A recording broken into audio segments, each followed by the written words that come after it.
Hello YouTube, back again.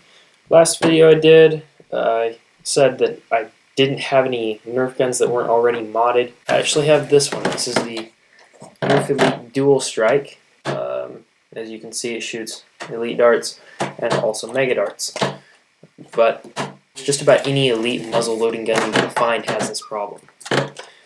If you load an Elite dart into it, that's fine. There's no problem there. Loads all the way in. Nice and snug. But if you try and load a regular clip system dart, it doesn't work as well. The reason is because there's a dart shaft inside of the clip system dart. It runs from the tip of the dart in probably about 1/2 of an inch. And because of that, when you try and load it into the gun, it only loads yay far. And because it only loads that far, it doesn't fire properly. Now, obviously you can't see that. You're going to have to take my word for it. That basically came out of the muzzle and just dropped off. Whereas if you load the Elite in the same opening, that loads, as I showed earlier, all the way down. You pull it back. Excellent. So, what I'm going to show you how to do today is take care of that problem. What causes the problem is there is a shaft inside of each of these 3 chambers, and when you load the dart into the blaster, the shaft inside of the chamber goes into the dart and hits the dart shaft that's connected to the dart cap, and so it can't go in all the way. It doesn't effectively push back the air restrictor, so you don't get very good airflow. So you may be asking, oh hey, I've heard about Nerf mods where you just take out the air restrictor and the gun shoots really well. Unfortunately, you cannot do that on this type of a blaster because it has multiple chambers, but only one air piston. So what you run into, if you take out the air restrictors, there is no order in which the air travels. It just comes out of all of the openings at once, and you're going to be throwing darts a few feet, and that'll be it. So the only effective mod that you can do for this blaster is to just grind down the shaft in the chamber. So, with that said, let's get on to the mod. Okay, here we go with the mod. First off, you're going to need safety glasses. Safety is always good.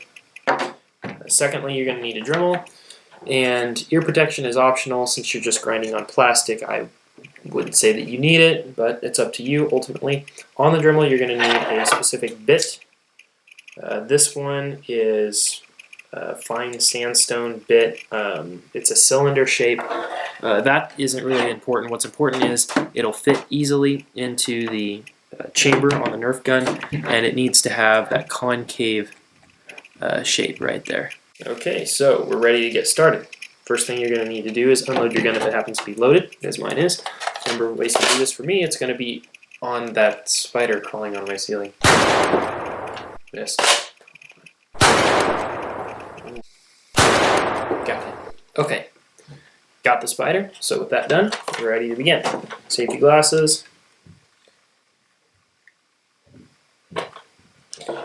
And put the Dremel as close to straight up as you can possibly get it down into the Nerf gun shaft. You don't want it at an angle, because if you have it at an angle, you're going to grind the side of your Nerf gun chamber. That will be bad. So get it perfectly straight, or what you can, as close to perfectly straight as you can get it. And the dart shaft is going to wiggle around a little bit. So whatever you do, try and keep the Dremel off the sides of the chamber. If your Dremel's like mine, it has 2 settings, that's low and high. Start it out on low.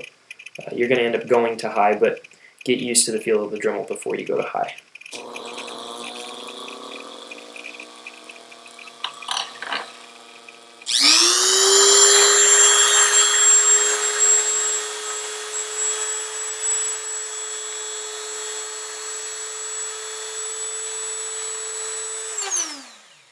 Okay, so there's an important thing that you need to know. When you're done grinding down the dart shaft, you don't have to grind it down all the way, just far enough that the regular clip system dart will slide in easily. When you're done, don't pull the Dremel out. Shut it off. Wait for it to stop spinning, then pull it out. Okay, so there will almost definitely be some plastic shavings inside of the chamber. That's not a big deal. You can usually flip it over, it comes out, looks something like that. Dump those out. And then you just have to load it up and fire it. Now, if you did happen to tap the sides of the chamber, the dart chamber, that's fine. A little bit rough is okay. You just need to grab some sandpaper. Between 100 and 200 grit will be fine. If you go any coarser than 100, you're going to actually end up roughing up the inside of your chamber rather than smoothing. And if you go finer than 200, you're going to be sitting here all day and you will have gotten nowhere. It'll still have a bunch of scrapes on the inside. So, with that done, you can now fire regular clip system darts out of your Elite muzzle loader. Thanks for watching. Have a great day.